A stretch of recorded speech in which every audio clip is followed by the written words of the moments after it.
Hi everyone, welcome to Arpita Sharma classes. I am Arpita Sharma, your educator, and we are going to study today a very important report, that is autocratization goes viral report. आपने काफी सारी reports के बारे में सुना होगा। ये एक नई तरीके की रिपोर्ट है जो आज हम पढ़ने जा रहे हैं। हालांकि इसके ऊपर कभी क्वेश्चंस नहीं आए, बट क्योंकि ये न्यूज में रही है इस साल, इसीलिए इसको पढ़ना जरूरी है। Because it has been in the newspaper, the Indian Express, the Hindu newspaper, even the Economic Times. So it becomes really important to study this report from the perspective of prelims 2021, 22 and even 23 examination. अगर आप 2021, 22 या 23 की तैयारी कर रहे हैं तो देखिए इस रिपोर्ट को पढ़ना काफी important है, ठीक है। तो आइए शुरू करते हैं ऑटोक्रेटाइजेशन रिपोर्ट के बारे में पढ़ना। What is this report all about and how democracy is impacted by the report, by the findings of the report and how democracy is involved in this report. Let us understand this in great detail. Also the class PDFs are available on our Telegram channel. Telegram channel का नाम रहेगा Simplifying UPSC with Ease. You can simply download the class PDF from there. Class के जितने भी notes हैं, resources है, PDFs है, मेरी क्लासेस के सारे नोट्स रिसोर्सेज आपको टेलीग्राम चैनल पर मिल जाते हैं, तो वहां से डाउनलोड कर लेना, ठीक है।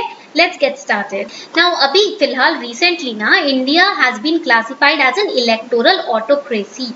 एक एनुअल रिपोर्ट निकली है जिसका नाम है ऑटोक्रेटाइजेशन गोज वायरल।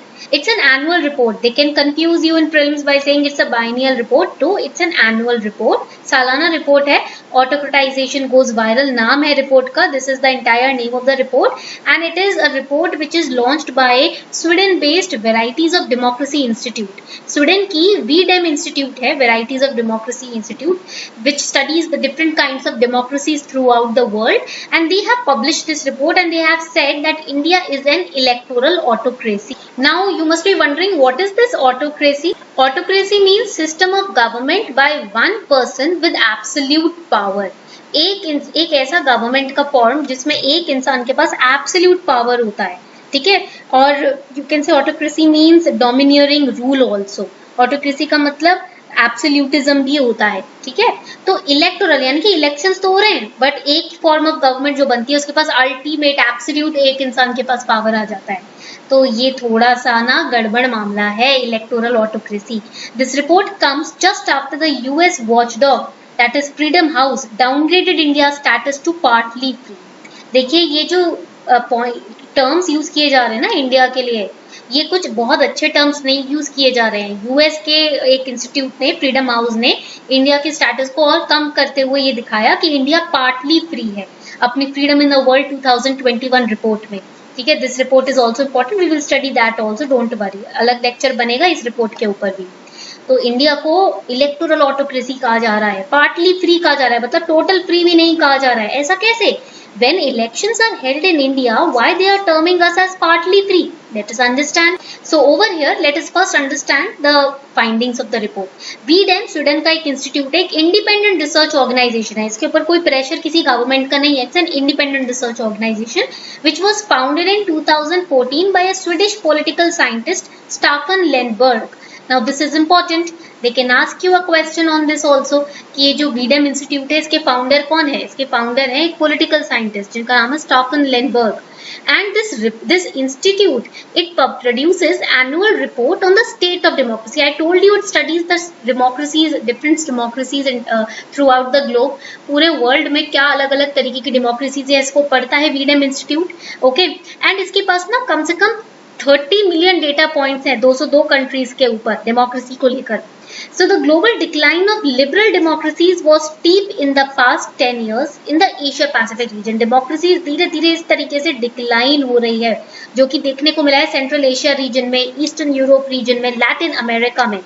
इंडिया के अलावा ब्राजील, टर्की, ये भी ऐसी कंट्रीज हैं जिनकी रैंक्स कम हुई हैं जब बात आती है लिबरल डेमोक्रेसीज की। Here in this chart you can see Poland को आप देखोगे, so it is an electoral democracy, ठीक है। 2010 में लिबरल डेमोक्रेसी थी, from liberal democracy it has decline to becoming becoming an electoral democracy. Thailand को तो क्लोज्ड ऑटोक्रेसी का नाम दे दिया गया है, बोलीविया को इलेक्टोरल डेमोक्रेसी का नाम, ऑटोक्रेसी का नाम दिया गया है, मॉरिशस को कहा गया है इलेक्टोरल डेमोक्रेसी। सॉरी, ये जो पोजीशन है ना, ये डिक्लाइन नहीं हुई है, it has not decline. Liberal democracy अब इलेक्टोरल डेमोक्रेसी हो गई है। जो ऑटोक्रेसी वाले पॉइंट्स है वो आप देखिए इधर, ठीक है। इंडिया भी ऑटोक्रेटिक कंट्रीज में ही डाल रहे हैं इसको। Only 3 countries are electoral democracy, Poland, Brazil and Mauritius. But ये भी एक तरीके का डिक्रीमेंट ही है, जहां लिबरल डेमोक्रेसी था वहां से अब इलेक्टोरल डेमोक्रेसी हो चुका है, ठीक है। -0.34 का चेंज आया है इसके स्कोर में।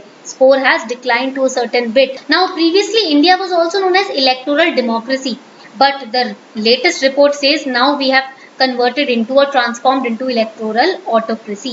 India is now as autocratic as is Pakistan. अब इंडिया को उतना ही ऑटोक्रेटिक माना जा रहा है जितना पाकिस्तान है।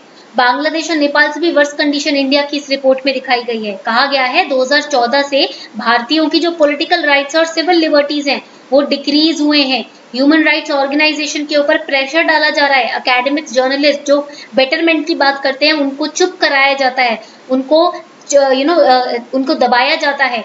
लिंचिंग भी इसके अंदर इंक्लूडेड है, वो तो आपने भी देखा है 2014 से लिंचिंग के केसेस काफी इंक्रीज हो गए हैं। तो ये डाउनग्रेड क्यों? क्योंकि इंडिया ने ना sedition laws, defamation laws, counter terrorism laws use किए हैं क्रिटिक्स को चुप कराने के लिए। We have studied about sedition laws a lot, that how the government is using sedition laws in some cases, even the Supreme Court pointed that out to silence the voices of the critics.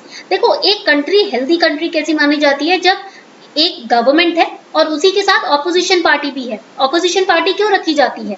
ताकि जो government अगर कुछ ऐसा करने लगे जो बहुत ज्यादा आप बोल सकते हो डोमिनेटिंग हो या बहुत सिविल लिबर्टीज को दबा रहा हो, खत्म कर रहा हो, तो ऑपोजिशन पॉइंट आउट कर सके। गवर्नमेंट में कुछ फॉल्ट्स हैं तो ऑपोजिशन उसको रेज कर सके। बट जब आप क्रिटिक्स को चुप करा देते हो लीगल लॉज को यूज करके, एक्ट्स को यूज करके, तो वो ऑटोक्रेटिक रिजीम शुरू हो जाता है।